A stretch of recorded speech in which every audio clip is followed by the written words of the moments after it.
A note. Following advice from work-life imbalance may lead to action being taken by HR, your family, the authorities, or higher powers.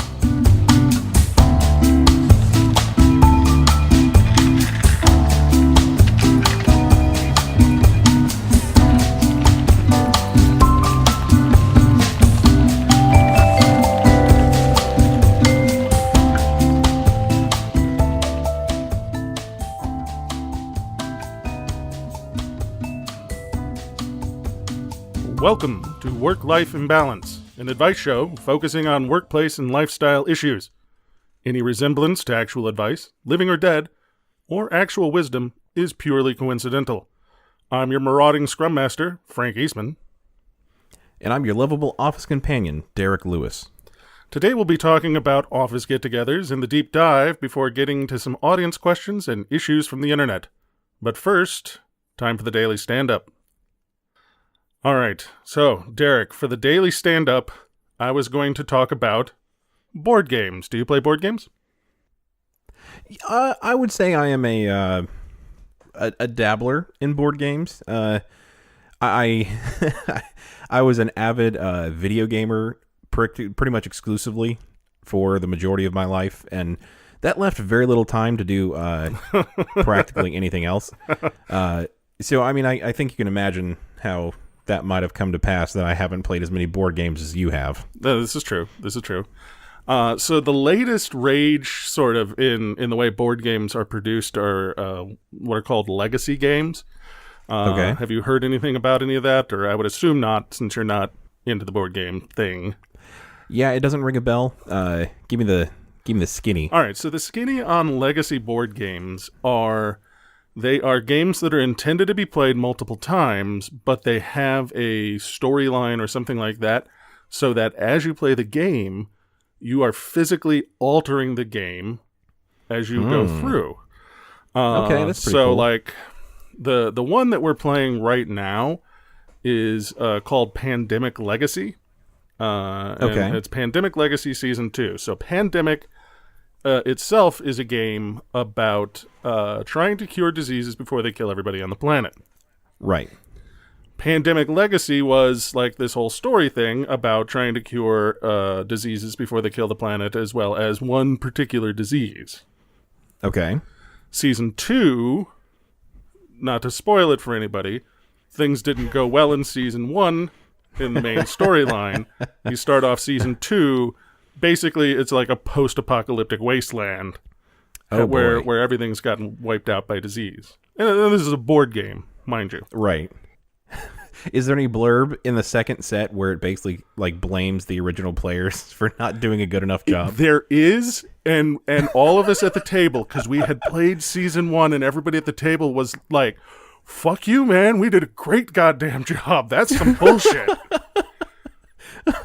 That's pretty funny. Yeah, it was like, when this came out and, while there were heroic teams attempting to stop the spread, they were unable to do so and the world collapsed. And we're like, we fixed the planet. I don't know what you're talking about. Game over. We're done here.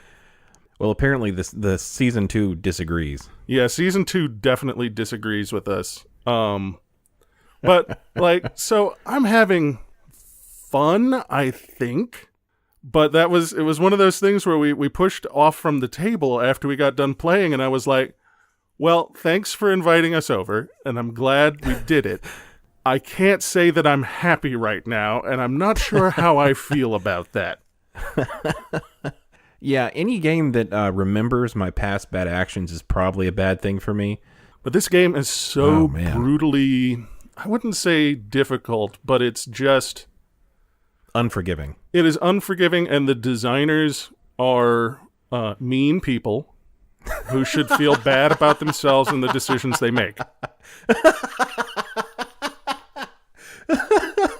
You hear that, Pandemic creators? You are mean.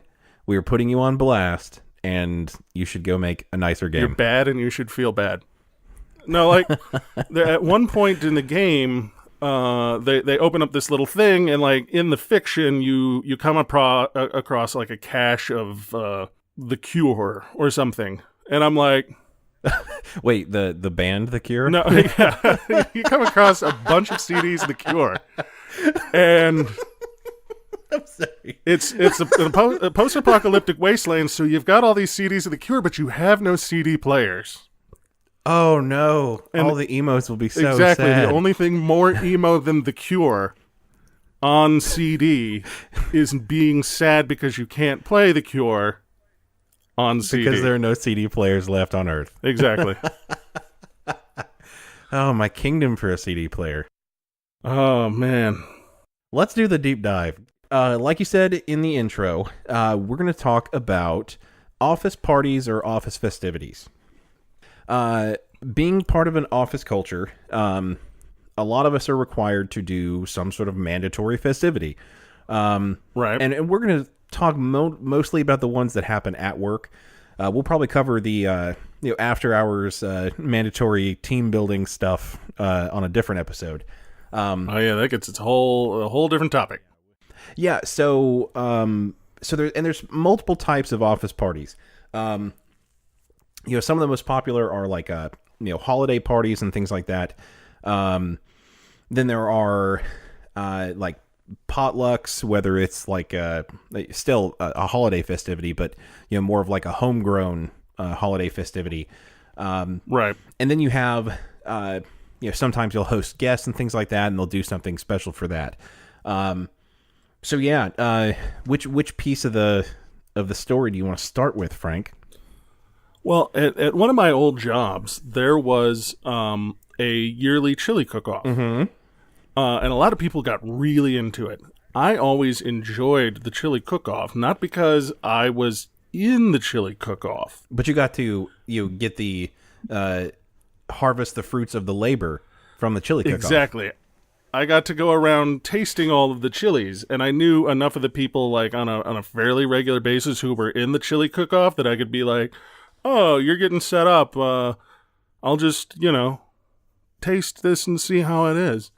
And so I got to eat the fuck out of a lot of chili, and I enjoyed that one. Right. But at the same time, like if you're making chili for like an entire office, mm-hmm. that's expensive. It is. I mean, even if you're going with like a lesser meat option, like not necessarily vegetarian, because if vegetarian chili, like those two words are mutually exclusive. They should not exist in the same product.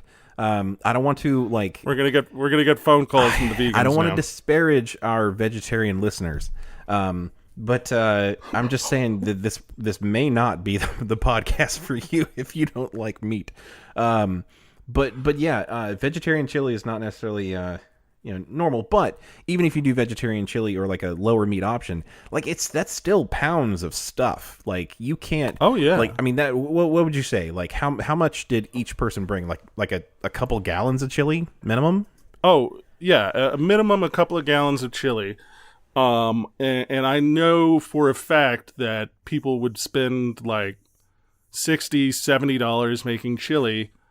One guy one year did like this really in-depth Texas chili recipe that was nothing but meat. No, it was like that is 4 different kinds of meat. That I can get behind. And he put like $100 worth of meat into this thing because there was no beans, no extra stuff. It was just like meats and spices. He took meat and then formed them into bean-like pellets to substitute. It's normally the opposite way. Normally you're substituting beans for meat, to be in the place of meat. Instead, he made little like meat beans. I can get behind that. Yeah, it's like faux meat, except in this it's faux vegetable. Faux vegetable. Oh, they've got the tofurkey, and now we've got the bacon leek. See, but in some respects, like if you're going for a competition for a chili cook-off, the quality of the ingredients is probably going to have like a directly proportional effect on the quality of the overall product. That's not always true. Like sometimes, for the most part, if you're good enough, like you probably can, take something with your fairly crappy ingredients and turn it into something beautiful. I am not that person. But by and large, like most people are like that. Like they're not going to be able to take lower quality ingredients and make something award winning. They're going to put high quality ingredients in it to begin with to go ahead and like make their first step the easy one, and then just kind of spice it up from there. So yeah, exactly. This thing was a windfall for me because I got to spend the day eating, pretty much as much chili as I wanted of a great variety. Right. And all these people who entered the contest had just like provided a whole bunch of free labor and food.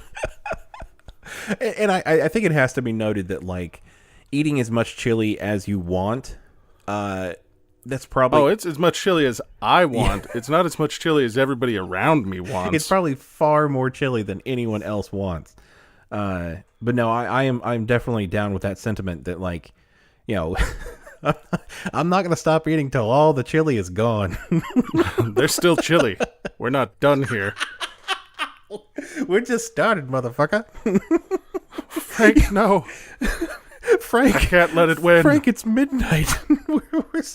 I have a family. It's like, then leave the pot. We go home when the chili goes home. No, so I mean... Oh, but that was always a good time. Yeah, so I mean, that sounds, fairly festive, and that's one of the examples where the food, I feel, is slightly more important than the coming togetherness. But you have several right. you have several examples of where the festivities themselves may not revolve around food, and it's like the congregation and the just mingling that becomes the most important part. Those are the ones that kind of get me a little bit, because I worked at a few different places that had mandatory Christmas parties where they may like cater something small, but the one thing that I think makes it the worst for me is when it's a party around alcohol. Oh, because and it hasn't been a bunch of places, but it's been a couple places, and the couple places that I've worked that put a focus on alcohol for those type of parties, It has not always ended well. I think it so classically doesn't end well that, like, that's a thing. Like, the guy with the lampshade on his head at the holiday party is a trope at this point. Right. And it's not necessarily that, that's going to happen at every party that you go to. But the thing is, the temptation is there. And, Frank, I know that you're just a diehard misanthrope. I'm not necessarily a misanthrope, but I have limited social batteries. So, right. There's a certain amount of interaction and mingling that I can do before I'm depleted and I'm ready to leave. And at different points in my life, those batteries may have different levels of storage, but by and large, like mine is always after an hour. E. Right. With me, there's been, maybe kind of like an artificial limit on what is an appropriate amount of time to hang out. Like normally I kind of put like an hour, roughly an hour is enough time to, be at the work function or, specifically the work party before that, I feel like I'm kind of, chickening out or not necessarily being with the spirit of the party. No, there's definitely an amount of time that you have to stay at the party, and then there's an amount of time that you can stay at the party. Like there's that socially acceptable line where it's like, I have arrived, I have done the thing, I no longer need to do it, and I am allowed to depart with my social construct in place without anybody thinking less of me. Right. And that is the thing that I am always focused on. Yeah, and most of the people that seemed like they were just like primed and ready for this type of interaction were the people that certainly wanted to imbibe heavily and just have a good raucous old time. And that's when you're at the water cooler the next morning and there's all these whisperings about, did you hear what Jerry did at the office party last night? And now we live in an age with, everybody has a an HD camera in their pocket. Oh yeah, shit never goes away. Like that shit is on Instagram the next day. That was on YouTube before you left. Through. Exactly, like they were live streaming it onto Facebook of Jim in nothing but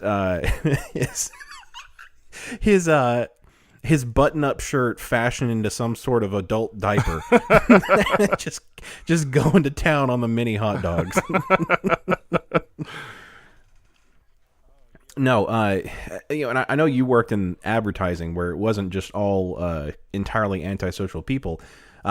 Did you ever have any stories like that where somebody just oddly went a enough overboard? with us? I mean, there were always those kinds of stories, and but we didn't have as much of it as I would have figured for the amount of alcohol that was in the office.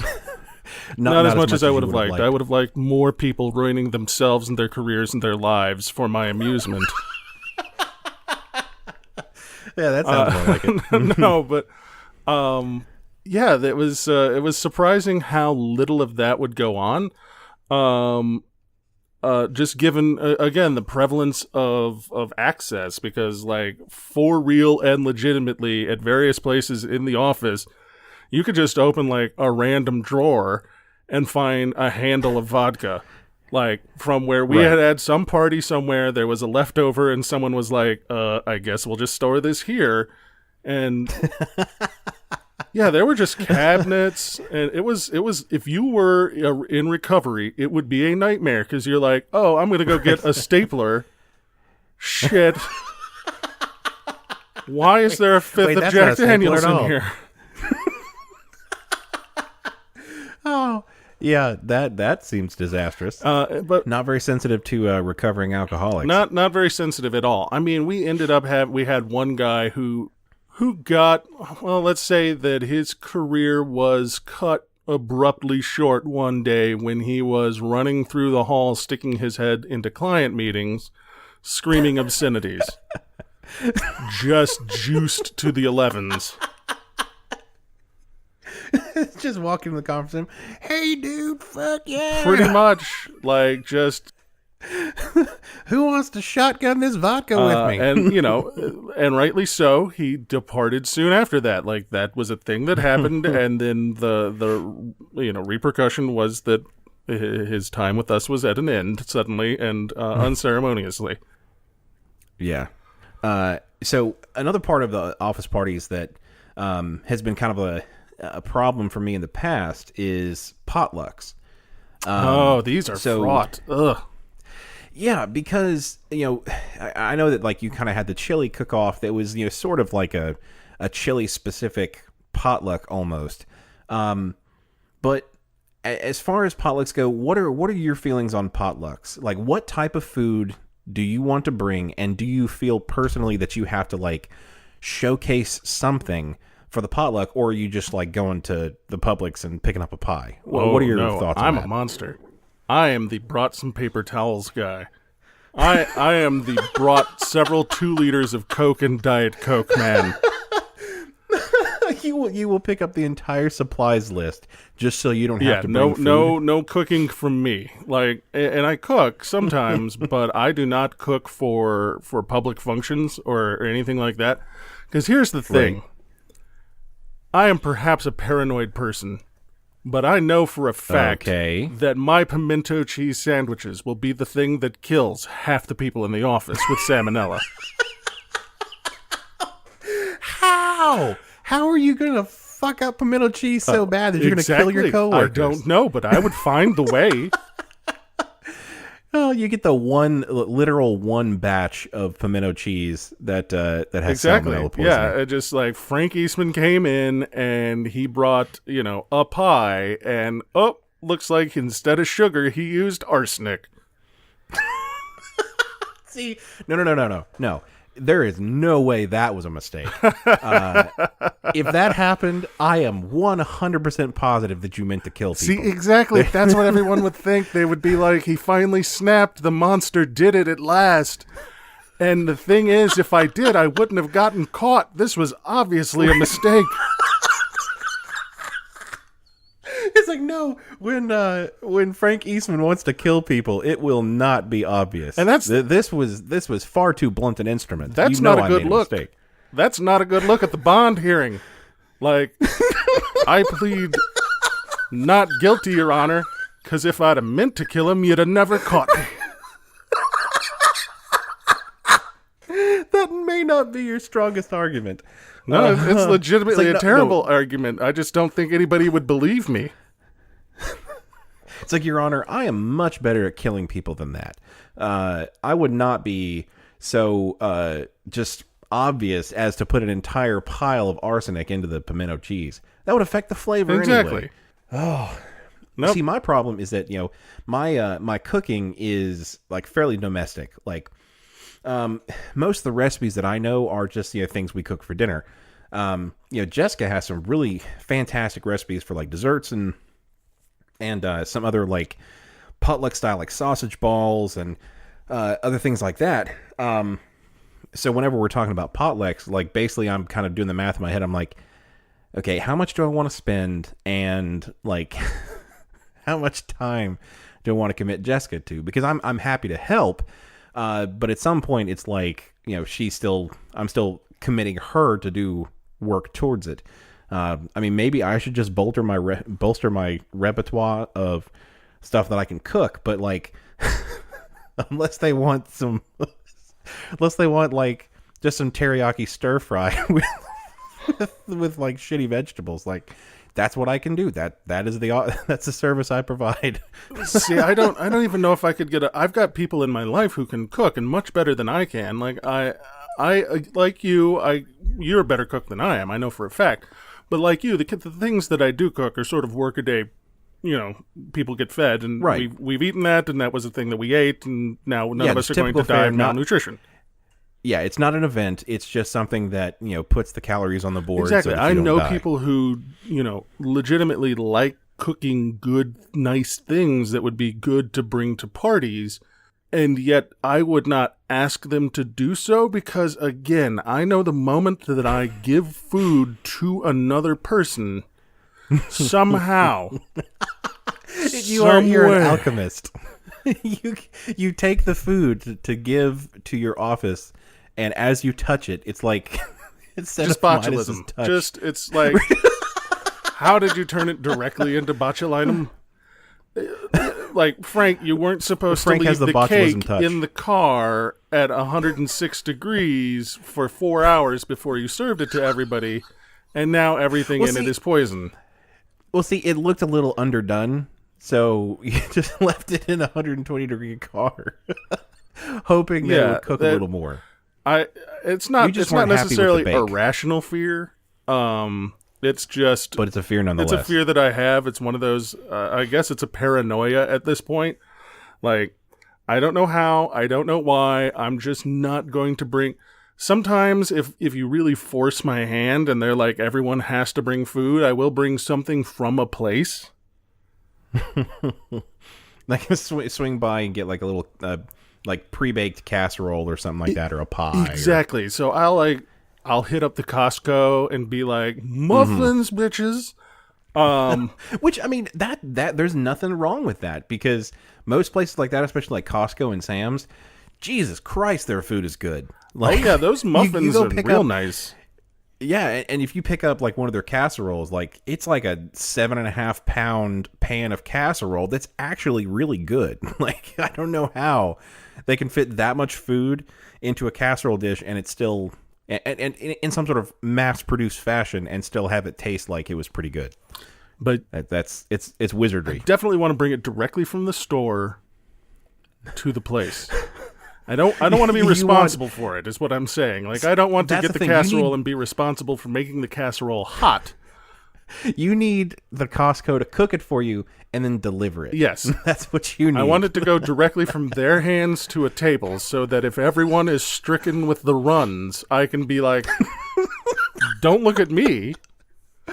Costco brought it. All right, so Derek, we have a new segment on the show. Let's take the elevator to accounting. Let's go.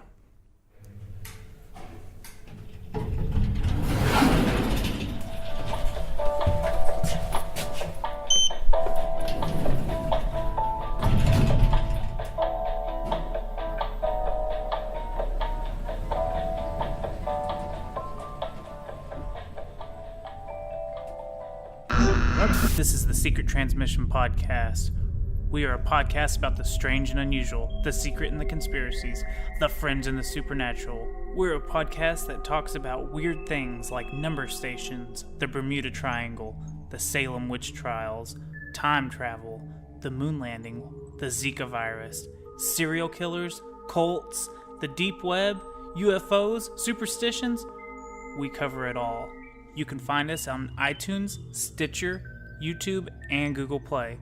You can also follow us on Twitter, at Secret Transpod, at SecRatTranspod. Come listen to us try to explain the unexplainable.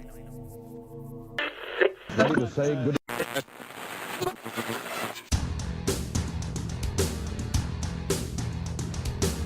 Hello, I am Adam Higgins, host of the Odd Dad Out podcast, where normal is not my specialty.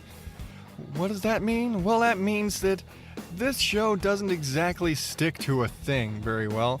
I start off every show with kind of a story, rant, rambling, whatever the hell is going on in my life and my head at the moment, and then we jump on into some weird news stories, because sometimes an idiot just needs to be called an idiot. And I wrap it all up on a positive note by suggesting a podcast that I think you need to check out. So if all of that randomness sounds right up your alley, consider subscribing to Odd Dad Out on Apple Podcasts, Google Play, or whatever podcast app you use. Or catch all of the past episodes at oddadout.blogspot.com. And until then, thank you and good night.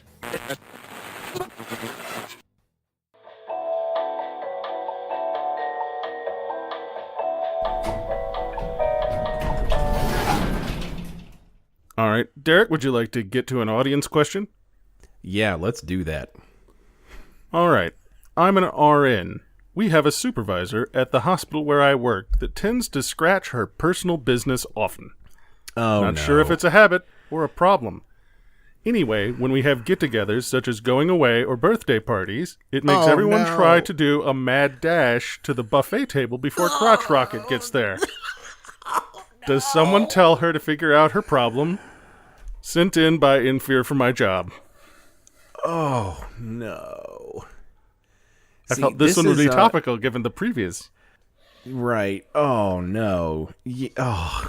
See, this is so gross. And on multiple levels, like even out of the context of beating whomever to the buffet table before they get a chance to palm all the Swiss rolls. To check each individually for size and shape. Oh no. That means that you can't touch like any of the produce in the kitchen area. Oh yeah, no. Anything that is fair game, you have to, for safety, assume that they have crotch touched. Oh jeez.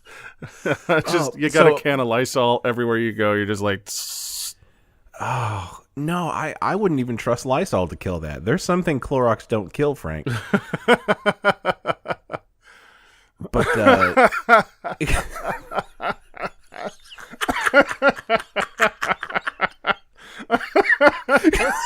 oh. But Shit, even sorry, that was a delayed reaction. Yeah, some of my jokes are a slow burn. But no, even apart from the food discussion, like, what is wrong with our audience? What? This is the second question that we've had that involved inappropriate crotch touching at the office. I mean, I'm not the one. I don't get these. They are given unto me. We are merely the vessels through which this horrible shit is told. No, that seems I wonder if a lot of people have problems with people touching their crotches at work. Like every single episode seems to be some problem involving someone else's crotch in an office space. Is this a problem that's going unreported until we like just knock the lid clear off? I don't know. I think we're breaking this story open, man. Oh, I hope that's all we're breaking open on this. There's an epidemic of multiple kinds. But no, we've kind of discussed this a little bit before with one of the previous audience questions.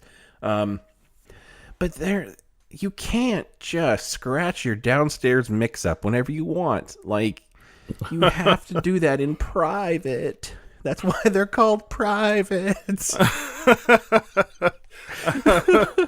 The junior jumble is not for public.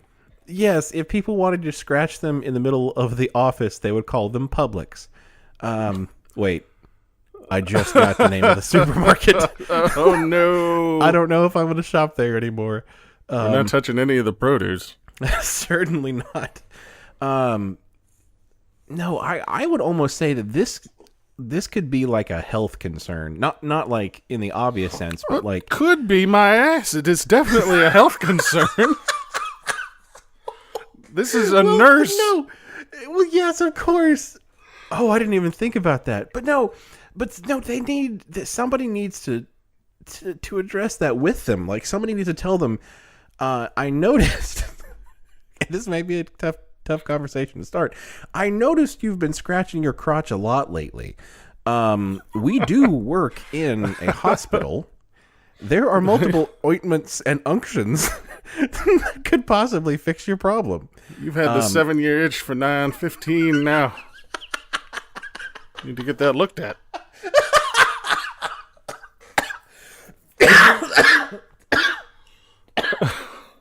This question will be the death of me. Oh. No, okay. Back to the funnier part of it. Getting to the food before they do. See, now, that may work in some cases, but what if they're taking volunteers to serve the food at a function, and they are the first volunteer? Oh, I lost my appetite. Like, that's just how we roll. I mean, so obviously if they're like serving like, barehanded like dinner rolls to you, you definitely don't want to touch that. But do we think that it's some sort of infection that may crawl down a metal spoon and infect the casserole? Or what type of isolation or quarantine do we need for this? See, here's my feeling on the subject. Someone who is so unaware and so barbaric as to have this kind of habit that goes unchecked as they are an adult, I cannot trust them with anything. The amount to which this shows bad judgment, like, I would not trust them with a Tonka truck. And especially if you want to play with after they do, Exactly. You got to spray it off.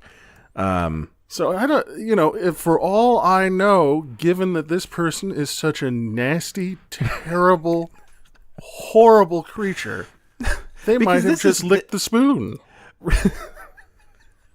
If they're willing to do, I can see kind of the if they're willing to do that, then what else are they willing to do in the shared space type of thing? Exactly, not just willing to do, but thoughtlessly would do. Like, this is the kind of person who is just cross-contamination waiting to happen. Like, right. Who knows if they just picked it up by the hand? Like, you're supposed to pick it up by the handle when you're serving food and make sure that the head doesn't come into contact with anything. They're the type of person that, like before they started serving people, they take the big old spoon and they want to make sure that it tastes okay, so they like take a little bite. Exactly. Like you see on like cooking shows, like they'll take a little spoon and take a little bite off of it. What you don't see in the cooking shows is they then literally throw that into an incinerator. Yes, metal spoons. They are never used again. Right off camera is a guy in a full NBC suit with tongs who takes that from them and then walks off and puts it in a lead-lined container, right, to be disposed of properly. Right. They're not then using that to serve to anyone else or anything like that. They're properly disposed of. She takes a little bite just to make sure it's okay, and then dips it back in to serve the first person. This is the kind of person who would drop a roll on the floor, pick it up, dust it off on their shirt, and put it back in with the other rolls. See, that's a bridge too far. We have discussed on this podcast before that there is some amount of floor food that is okay, but it's a personal choice. you should not force your floor food beliefs on someone else. Like, if I decide to be a garbage monster and pick up something that I've dropped off the floor, inspect it, and then consume it, that's my personal decision. I'm not going to, get my batch of sausage balls, accidentally drop them on the way up the stairs, scoop them back in, and hope nobody notices. Like, I'm not going to force my beliefs on someone else. Even the gentle trash panda in nature will wash its food before it eats it. Exactly. Oh man, you can't take anything from these people, or this person anymore. Like, you can't take, if they offer you gum, you decline. Nope. If they want to offer you a ride, you have to decline. If they want to go halfsies on like a Subway sandwich, you say no. Like, there's no limit to what you have to decline from this person now. Like, if you buy something, like pick something up from somewhere from the bodega on your break or whatnot, and they offer you money to pay you back, you have to decline. Because we all know what happens to money in circulation, and they've just added another layer of grime to it. They're the reason why money in circulation has that as a problem. Like, this is it. This is the one person. They're the nexus. They're the cause behind all the fecal bacteria that is found on the 1 pound note. This is so gross. No, there was a guy at one of my old offices, and I was in the restroom. It always comes back to foods and bathrooms around here. We certainly have a list of things we go back to. We've got a theme. Okay, so that may be a problem, that like they say that you talk about what you know. All we know about is food and bathrooms. We're gonna change the name of the show to Food and Stall. It's our new hipster podcast. Welcome to another episode of Food and Stall. Today, oh no, but this guy, he I was in the stall, and someone came in and very obviously and loudly used the bathroom, and then walked out. There was no sound of running water. There was no paper towel dispenser. And I left the bathroom, and I was like, who came out of here before me? It was like, this was a mystery that had to be solved, and it had to be solved immediately. It's like, did you see who came out of the bathroom in front of me? Has anyone else gone in? Like, going down who it was? The rows of cubicles, like taking notes to see who could have possibly, who didn't have an alibi for that certain time that somebody went to the bathroom and washed out like a fucking gorilla and did not wash their hands. Frank, I'm going to request that you cut this out of the episode, because I will not be able to listen back to this, because this is something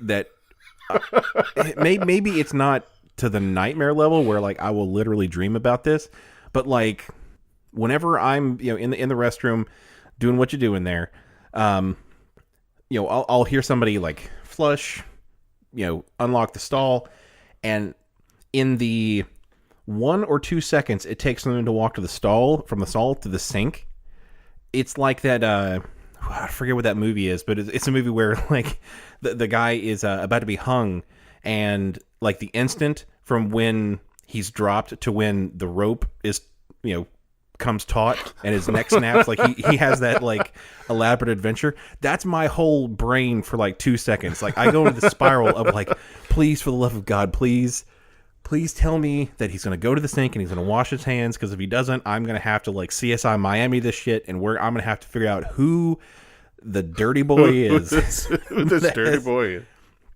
Because the thing is, I don't want anybody to be a dirty boy for multiple reasons, but I also don't want somebody that I respect to be a dirty boy. Like, yeah, well, because then I can't with so many people. Exactly, that's the thing. Like, I would not be able to, like, if I found out that it was a person, I sleuthed it out. I figured out who it was, and I could never shake his hand again. And And anything he touched was forever their suspect. Like, similar to this. Because the thing is, and I know that we judge ourselves by our best moments, and we judge other people by their worst moments. But like, unless this guy sounded like he only had like 1 minute to poop, like if he had to get it done and get out as fast as possible, maybe I could understand, skipping a step, or maybe it was an accident. That's a critical step. All the steps in that particular activity are critical steps. Like the critical path we have, there is nothing that you can skip. There is. We're not going to get this shit more efficient, man. I agree. There are no shortcuts when it comes to bathroom behavior. I understand that, but I'm just saying that it could be somewhat understandable. But if they were leisurely about it, if they were kind of like, kind of heard them flipping through a newspaper or heard some buzzing on their phone because they were, perusing Instagram or something, and they just got up and walked out, then that, I think it's safe to assume that that's not the first time that's happened. That it may not be a habit, but it's something that they do not put they do not stress very highly, cleanliness over I don't even know what else. Like, do you just not like water? Like, you can't. I am Old Testament about this. Like, this is a one strike, you're out situation. At no point there is nothing that is that important. When you come down the mountain with your stone tablets, like, you take time to scratch them all out, and the only thing on it is you wash your fucking hands when you come out of the bathroom. I'm like, okay, all right, that's nice, burning bush, but thou shalt wash thy goddamn hands. Like, that is. I think we're done here. Like, that was the one. We're one and done. We're good. I think we've got them all engraved in stone now. Everything else, there's wiggle room, but that will not be. We will not abide by lack of hand washing. No, and I sleuthed it out, and apparently this was a thing. Other people knew, and I was like, "How could you have not warned me?" Oh, but it was a regular occurrence with him. Like, you don't necessarily want to put out you don't necessarily want to put out a PSA over the intercom, but you do have to subtly let the word spread. Not to indirectly shame them. Like, you should shame them directly and say, "Jeremy, you nasty," to fix the behavior. But you don't necessarily want to make them ashamed for no reason. With you want it to be a tactical shame, not just a generic shame. So you can't necessarily, like I said, do it over the intercom, but you have to spread the word, because you got to every tell new a friend. client, the clients have to know. I know Jeremy is a great developer. He's an incredible resource, but you really should not shake his hand. Okay, so this guy was client facing. Oh, no. Yes, his job was to specifically interact and interface with clients. So by proxy, you can't shake your clients' hands anymore either. No, I can't touch them. Not without gloves. A full NBC suit. No, okay. So the only way to if you can't fix this directly with some sort of behavioral modification, you basically have to just have one of those little stick your hand under here for some hand sanitizer in every meeting, and basically you're the bouncer, and you have the little velvet rope over the front of the entrance to the conference room, and the only way for people to get in is for them to get a little hand sanitizer.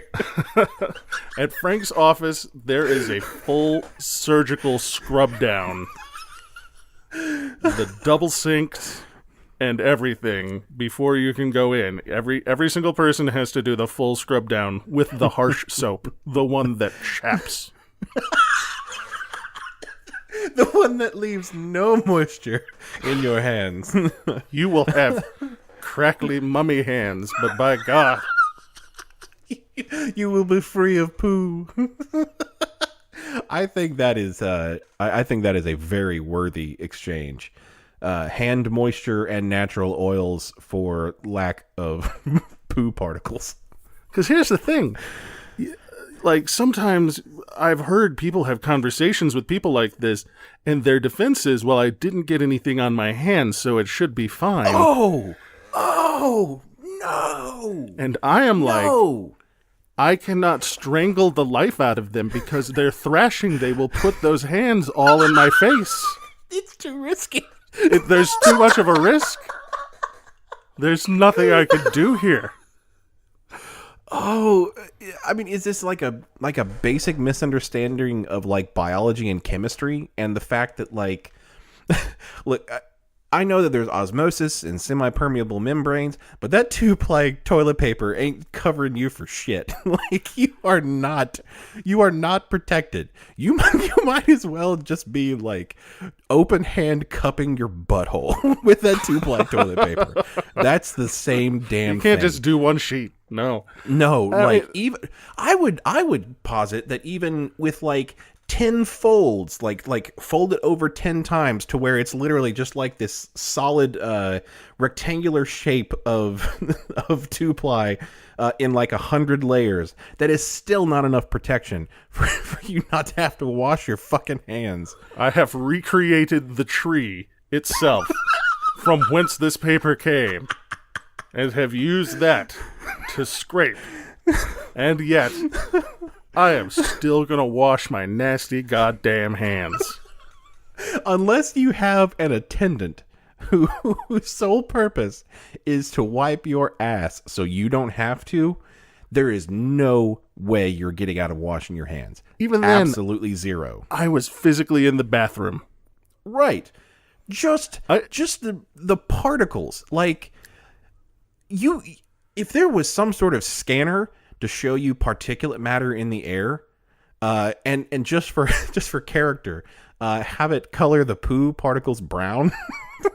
You couldn't see. It would just be a fog of brown. You can't escape it. You wash your fucking hands. I go into the bathroom to check to make sure my eyeliner is on point. I wash my hands. Your hands. Like, because the thing is, like, even if like there wasn't like a cloud of poo particles surrounding you in the bathroom, you know, there's the door handle, there's the stall handle. Like, that's the thing. If you touched anything on any surface in any bathroom, you wash your hands. That's just that's first grade right there. and I might be a little paranoid. I don't know. The preceding 15 minutes may have something, to say to everyone about the subject. May have shaken something out a little deep seated. When I'm leaving a bathroom, I open the door with the third finger on my left hand. That's it. And then I know that finger. That's the bad finger.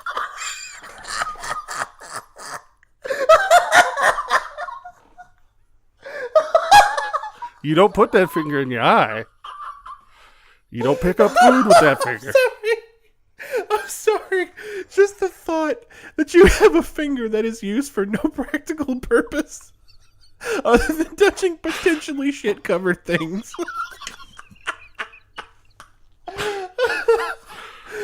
It's important, Derek. I'm not saying it's not. I'm just saying there may be methods that have less collateral damage. I mean, there's sometimes when you need, two hands to consume a sandwich or something like that. In cases such as that, I mean, you're going to need that third finger. Hand sanitizer. I mean, okay, like, all right. this is my solution to saving the environment. I get it, but you have just like completely poked a hole in your own plan that if you sometimes hand sanitize and then use all 4 fingers on that dirty hand, you can no longer certify that whether or not that is a clean finger or a dirty finger. Like, There are yeah, times when it's Schrodinger's dirty finger. Like, until you hand sanitize, you don't know whether it's clean or dirty. Oh, well, I always assume that this finger is the finger that has touched something unsavory. And I only will consume something that requires the entirety of both hands if I have used hand sanitizer. Okay. Here's the All key. right. You hand sanitizer I'll let you off the hand sanitizer before you hand sanitizer. It's cyclical.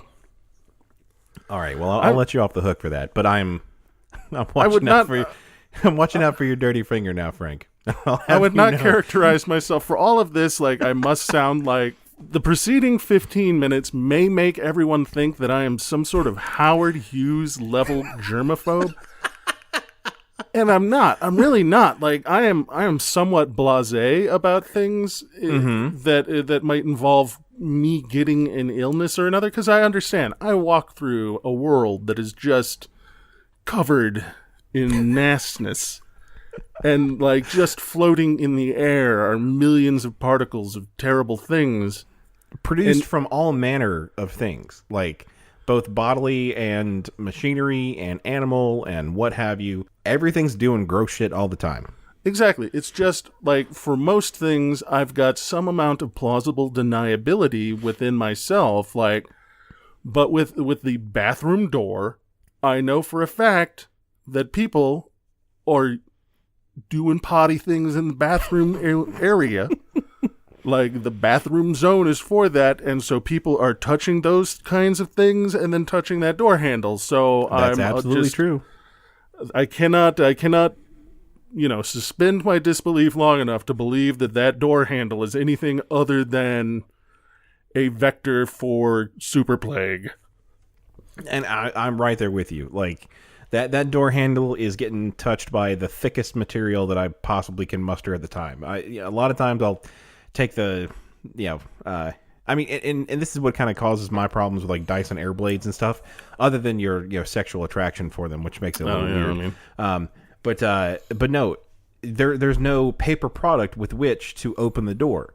Normally I'll take the paper towel that I've dried my hands with, and I will use that as a barrier, however meager it may be, because it's still like 1.25 ply paper. Like it's not a Bounty or a Brawny paper towel. This isn't the high quality shit. This is the Costco stuff. Right. So even though like biologically or chemically it may not actually offer that much protection, at least it's some that I can convince myself that I did not directly. It's kind of one of those things where it's like when you kiss somebody, you kiss everybody they've ever kissed. Whether or not that's actually true, but every This is why I don't kiss him on the mouth. See, this is the problem, because when you lick your finger, you are licking everything that anybody's hands who have touched a surface that you have also touched have touched. So if somebody has touched their butt, then touch the handle. You touch the handle, and your hand is not clean enough. I've licked the butt. You licked exactly. I'm glad you're following me, Frank. You licked the butt. No, and like I used to be definitely the guy that was like, all right, paper towel, use the paper towel to dry, open the door, hold the door open with my foot, throw the paper towel, and walk out. Like, one, that becomes infeasible in, again, as you said, environments where they've got the Dyson Airblade. Hey, baby. Mm-hmm. But environments where the paper towel is like unfeasibly far away from the door, there's no garbage, there's nothing I have to then I take it with me and I put it in my pocket. Exactly, which then is another layer of contamination. Exactly. Now I have contaminated paper towel in my pocket. Right. And then when you reach in to get your keys, which are now invariably covered in whatever particles were on that piece of paper. So no, I'm not saying it's a perfect plan. I'm just saying that that's also not good for the environment. We all find ways to deal with poop particles, Frank. I'm trying to save the environment as much as I can because I'm here and I'm using it right now. No, fuck the environment. I don't want to touch poo. So I'm trying to make small changes. Small changes like if I can avoid having, to use extra paper towel, I will try to avoid using extra paper towel. But for instance, in my office right now, like the only garbage receptacle is unfeasibly far from the door. Right. Like I would have to slam the door open and then, do like a real quick side to side to get, over there, toss, and then back out the door before it gets a chance to close. Or I just, try and... That is a feat that requires a little too much agility, I think. But no, like right outside that door is that little trash can that's supposed to be for paper cups. But there's a lot of balled up paper towels in there. I guess that's the reason. Them's contaminated poo towels. Right next to your drinking water. Oh God, the contamination continues. Exactly. Jesus. This is a rabbit hole that we can never get to the bottom of. We can't touch anything because of the poo. This goes all the way down through the looking glass, and would you say I don't it want goes to see. all the way to the bottom? You can go to hell. Oh my God, man, we're in a mood for tangents today. Woo. We are indeed. Yeah. So okay, for a quick wrap up, just that we say we are not derelict in our duty of giving terrible advice. Broach this to somebody, or just never attend your office again. That's it. Yeah, you've got to talk to them, or you just have to get on a plane and leave the country.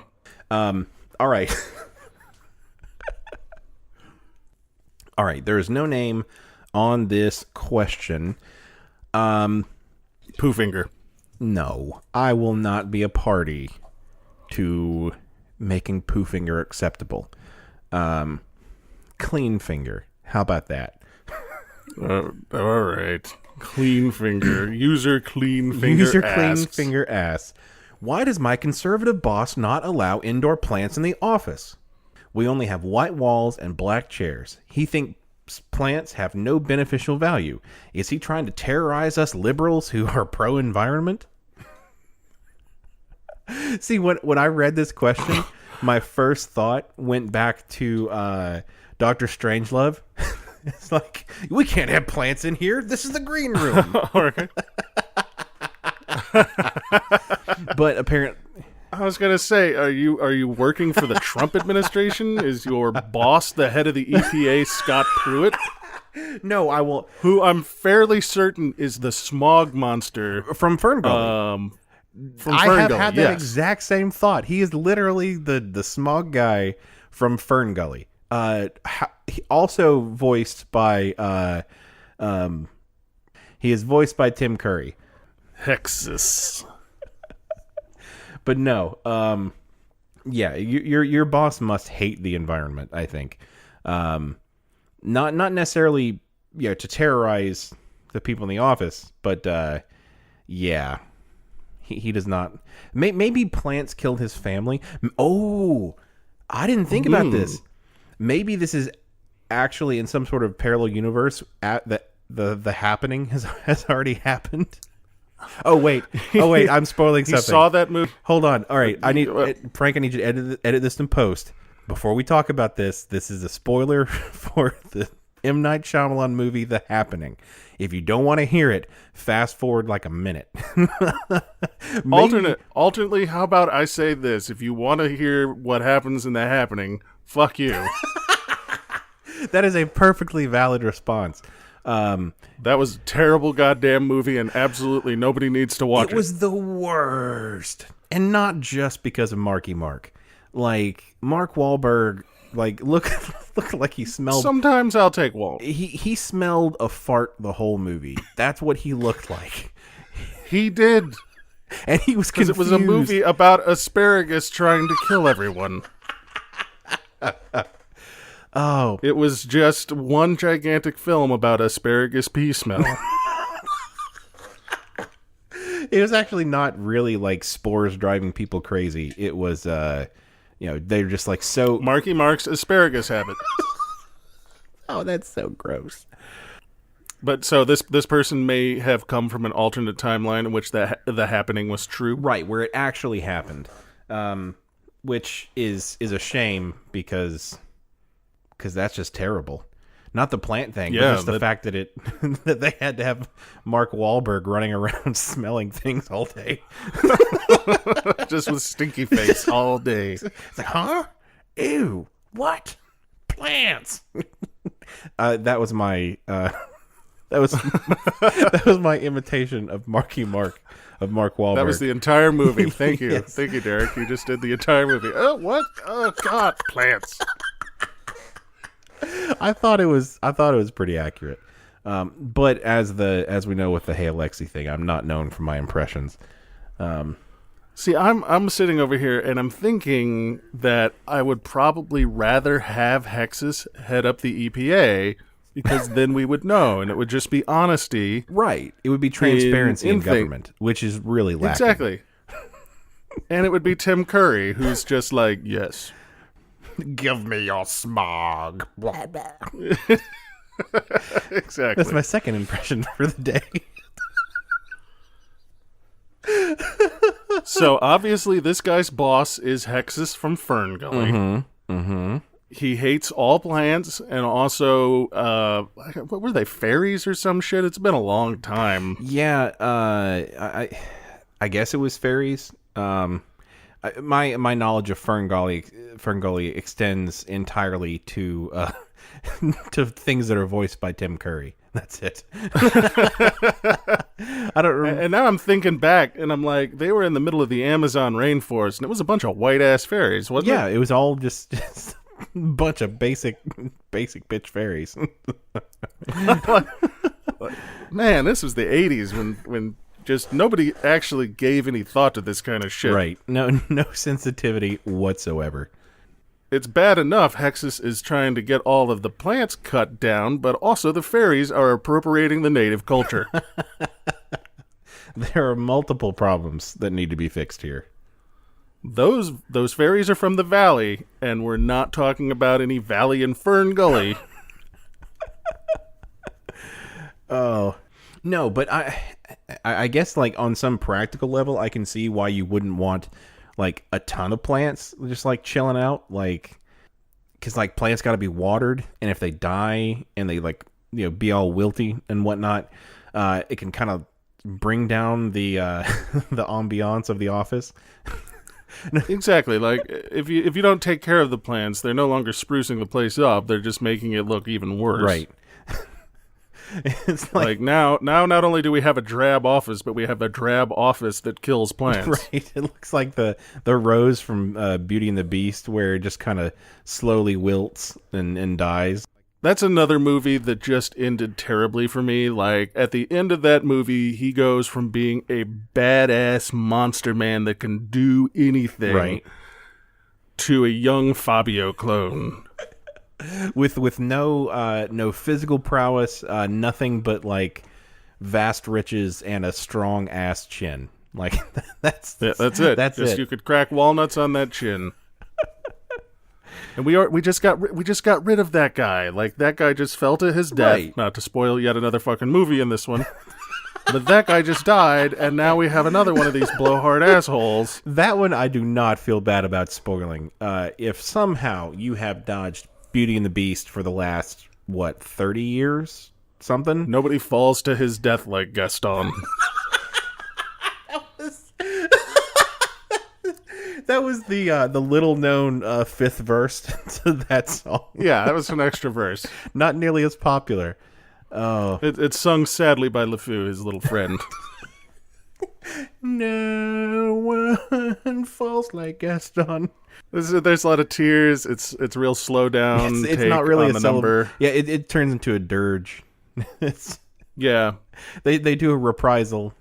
This is all in the remake, they were getting a lot of flack. Nobody talked about the really sad afterward Gaston dead musical number that they did, because everyone was really obsessed with the ever so slightly gay moment, right, in a movie about a guy that we have known for the last 30 years, super gay for Gaston. Totally. Like in a cartoon when people were children, that was still obvious. Right. I mean, who sings about another man like as lovingly as that without some sort of, sentimental attachment behind it? And there's absolutely zero wrong about that. It's just super obvious. And now they're crying foul. But it caused all of the reviewers to miss, the really sad musical number at the end. And I think that's a shame. I know you're not a musical guy, but it's kind of like the, some of the reprisals in Rent, the musical.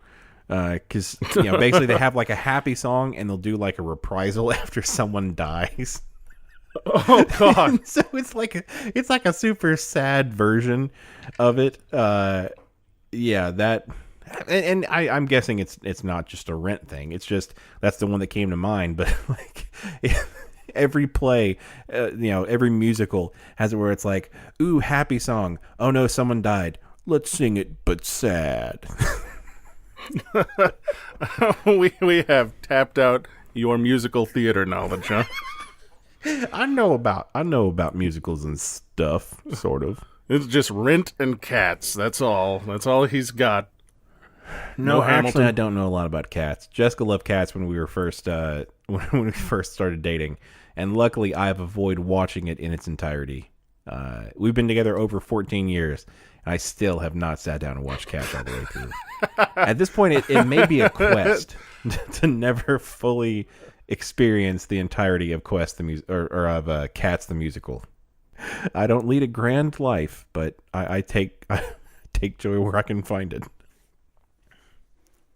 If you have any questions that you'd like for us to answer on air, at this point, if you send it in, there's a pretty good chance that it's going to make it on the show, and they don't necessarily have to be work-related. Please send them to questions@WLIcast.com.